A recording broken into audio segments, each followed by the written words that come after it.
उसमें चटनी रखेंगे। इस महंगाई के दौर में सामान्य रोटी नहीं मिल रही है, सूखी रोटी नहीं नसीब है। इस रोटी पर सब्जी कब रखेगी सरकार? मेरा सवाल बहुत छोटा है। जब आप आज चंद्रचूड़ जी की एक पोस्ट पढ़ रहा था मैं, वो कह रहे हैं कि बुलडोजर के न्याय के मैं खिलाफ था। साहिब, आपके ही राज्य में तो चला बुलडोजर।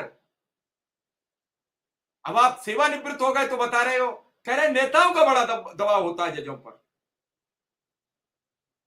आपने पद पर रहते तो एक दिन भी नहीं कहा।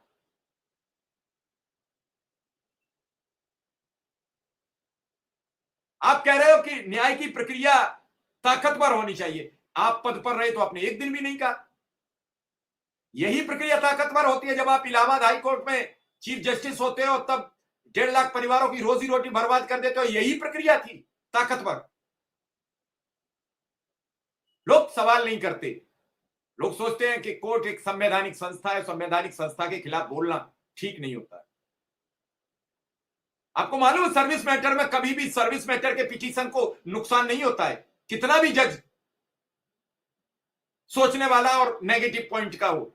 बात अलग है कि वो ये कह दे कि इस रिट को हम नहीं सुनेंगे, आगे जाइए, लेकिन वो ये नहीं कहता है कि इनको मूल पद पर भेज दीजिए, बिना किसी गलत काम के, बिना किसी अवमानना के। अगर उन्होंने कोर्ट की अवमानना नहीं किया, उन्होंने किसी सरकार के खिलाफ कार्य नहीं किया है, कुछ नहीं किया है, तो उन्हें मूल पद पर भेजने का कारण क्या है? समझ ही नहीं पाए। सबके जलते हुए चूल्हे पे सीधा सीधा पानी तुषारापात कर दिया गया।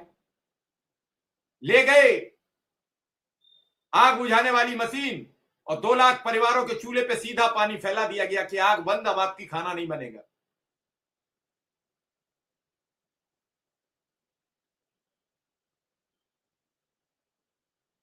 विक्रम सिंह, कभी कभी यह लगता है कि न्याय व्यवस्था में बैठे लोग भी आम जनमानस की बात पर फोकस नहीं करते। और ये सब बातें कब करता है आदमी? जब सेवानिवृत्त हो जाता। सेवा पे रहते हुए वो नहीं कहता कुछ भी।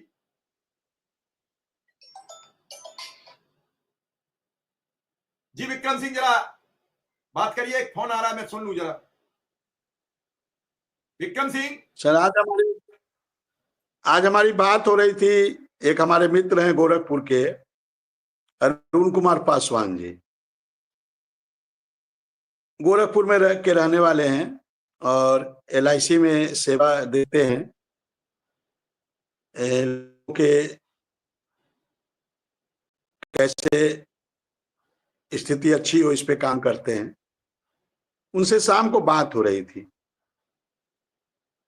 अब उनके मन में इतनी वेदना थी, इतनी पीड़ा थी कि वो कह रहे थे कि महाराज, आप लोग कैसे 9,000 में 10,000 में जीवन यापन चला ले रहे हैं, हम तो इस बात की कल्पना भी नहीं कर पा रहे हैं। तो आप बताइए, एक आम आदमी को ये पीड़ा महसूस हो रही है। अब अरुण जी क्या है, एक आम आदमी है ना, एक आम इंसान है, इसी समाज के रहने वाले लोग हैं। उनके भी कुछ दोस्त यार अनुदेशक होंगे, शिक्षा मित्र होंगे, और मैं खुद अनुदेशक हूं, तो जानते हैं। तो इस बात को कह रहे थे अरुण जी कि कैसे आप लोग 9,000 में और शिक्षा मित्र 10,000 में अपना जीवन चला पा रहा है। मैं दूध लेने जा रहा तो पूछे दूध कैसे लेते हैं, कैसे देता है। मैंने कहा 60 रुपए किलो देता है, गाय का दूध है। तो कितना लेते हैं? तो मैंने कहा 2 लीटर। तो उन्होंने जोड़ा 120 रुपया और गुने 30 यानी 3600 रुपया। तो 3600 रुपया तो दूध में ही चला जा रहा है।